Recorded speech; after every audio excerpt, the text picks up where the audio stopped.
અત્યારના સમયમાં social media platform hack કરીને છેતરપિંડી કરવાના કિસ્સા વધી ગયા છે। ફેસબુક, વોટ્સએપ કે ઇન્સ્ટાગ્રામ જે પણ એકાઉન્ટ તમે વાપરતા હોવ એમાંથી કોઈ જ પ્લેટફોર્મ સંપૂર્ણપણે સુરક્ષિત છે તેવું ખાતરીપૂર્વક કહી શકાય નહીં। જો કે દરેક સોશિયલ મીડિયા પ્લેટફોર્મના અમુક પ્રકારના ચોક્કસ સેટિંગ્સ હોય છે કે જેનો ઉપયોગ કરીને તમે તમારી પ્રોફાઇલને સુરક્ષિત રાખી શકો છો। તો આ વિડીયોમાં તમને જણાવી દઉં કે ખાસ કરીને ઇન્સ્ટાગ્રામ પર એવા કયા સેટિંગ્સ તમારે કરવા જરૂરી છે જે હંમેશા તમને સાયબર ક્રાઇમથી બચાવીને રાખશે।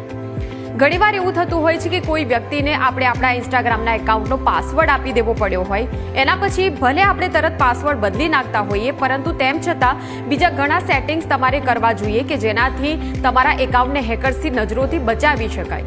તો એમાં પહેલું સેટિંગ છે કે તમારા ઇન્સ્ટાગ્રામ એકાઉન્ટના મેઇન પેજ પર તમે જાઓ, ત્યાં તમને સેટિંગ્સ અને એક્ટિવિટીનું ઓપ્શન મળશે। ત્યાં તમારે મેસેજ એન્ડ સ્ટોરી રિપ્લાયનું ઓપ્શન પર જવાનું છે।